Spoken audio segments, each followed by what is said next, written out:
everyone, in this video we will be solving system of equations using elimination method, and this is the second part. I will put the link of the first part in the description box below. So in this second part, we are given two equations such that we cannot eliminate either x or y right away, because as you can see here, there's none of the coefficient of x or the coefficient of y are opposites or equal to each other. So this -3 and 7, so they're not either opposite and they're not also equal. This -5 and -2, they're not opposite and they're not also equal. So we cannot eliminate any of the variables. So what are we going to do here is that we need to take some steps in order that we can solve this. So the first step is to multiply the first equation with the coefficient of the second equation, and multiply the second equation with the coefficient of the first equation. So what I'm trying to tell you is that the coefficient of the second is 7.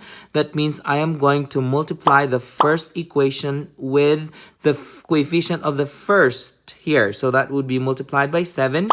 And then this second equation will be multiplied by the coefficient of the first, which is -3. So pretty much I will, whatever the coefficient here, I will multiply to the first. Whatever the coefficient of the first, I will multiply to the second. Now, it says that we're supposed to multiply. That means we are going to distribute this to each of the terms inside the parentheses. Now, this is where others miss. They only distribute to the first and they miss to distribute it to the rest of them. It has to be distributed to both of them. So once we distribute this, our equation would come out like this. So we go over this. So we have 7 times -3 would be -21x. And then 7 times -5y is -35y. And then 7 times -1 is -7. Now let's look at the other equation. So pretty much the same thing. We distribute the -3 to each of the terms inside the parentheses. And so from here, we're going to have -3 times 7x is -21x. So this is how the second equation is going to look like. And then we have -3 times -2y is a positive 6y is equal to -3 times 16 is a -48. So then the second step is, after we distributed all that, the second step is to subtract the two equations and solve for the variable. So pretty much like it has to be subtracted each time, since we already have the same the coefficient of the x here are the same, so we can subtract this. So in this problem that we have here, so if we have -21x minus -21x is 0. So pretty much we can cross this out. It turns into 0. So we have a -35 minus positive 6 is a -41y, and that is equal to -7 minus -48 is a positive 41. And then from here, we can divide both sides by -41, divide this by -41 because we want to solve for y. And so our y is equal to -1. So we already got the value for y.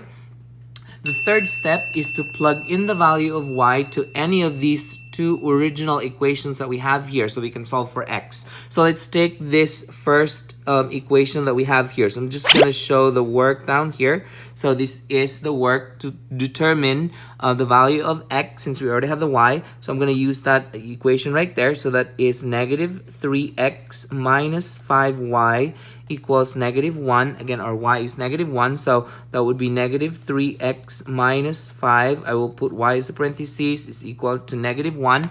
And then again, our y is -1, so I'll plug that in here. So this would come out -3x plus 5 equals -1. Since we want to solve for again, this is positive because both are negative. Since we want to solve for x, we're going to subtract 5 from both sides, minus 5. So then we are able to get negative 3x is equal to negative 6. Since we want the x by itself, so we can go ahead and divide both sides by negative 3, divide this by negative 3. So then our x is a positive 2. So that's the value for x. Again, we use the first equation. Now I'm gonna show you the work to for using the second equation. Again, you can use only one of these, but I'm just showing you that it should work for both. So let's see how it's gonna look like using the second equation to solve for x. So that would be 7x minus 2y equals 16. So that would be 7x minus 2 parentheses equals 16. Again, our y is negative 1. I'll plug it in here. So then this would come out 7x plus 2 equals 16. So then I want x by itself. So that would be minus 2 and minus 2. So then we are left with 7x is equal to 14.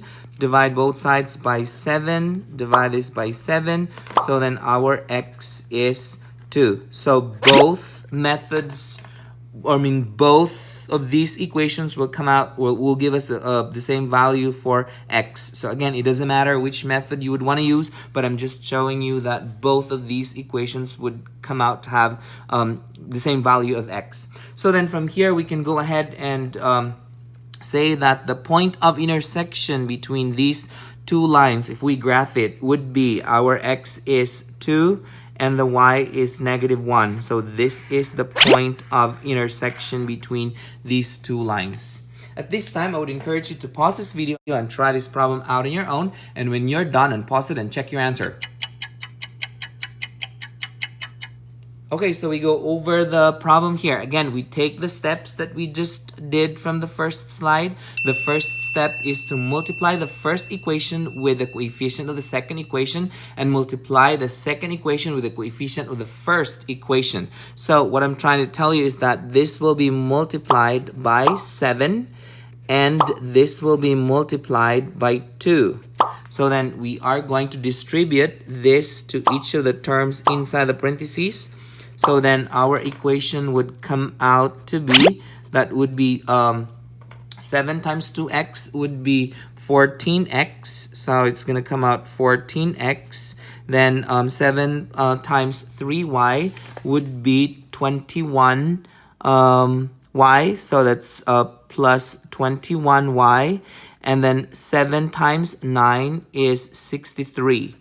And then we do the same thing on the other equation. We're gonna distribute the 2 to each of the terms inside the parentheses. So this would come out 2 times 7 would be 14x. And then we have 2 times negative 2y is a negative 4y. And then 2 times 19 is a positive 38. So then again, the second step is to subtract these two equations. So then if we subtract this, 14 minus 14 is a 0, so we can cross this out. So we already eliminated one, and then from here we just we can solve for y. That's part of the second equation. So that is 21y minus negative 4y. So again, 21y minus negative 4y would be a positive 25y equals 63 minus 38 is 25. So then we're going to divide both sides by 25. Divide this by 25. So then we are left with y is equal to 1. And then the third step is to plug this y into any of these two. It doesn't matter which one you would want to pick. You would still come out the same answer. So you can pick any of these. That should be fine. So let's just say we are going to use the first equation here. So I'm just going to show you the first equation to solve for x. So that is 2x plus 3y equals 9. Again, we already have the y, which is 1. So I'm just going to plug that in here. So 2x plus 3 and then is equal to 9. Again, our y is 1. I'll put that in here. So this would come out 2x plus 3 equals 9. So then we're gonna subtract 3 from both sides because we want x by itself. So we subtract 3.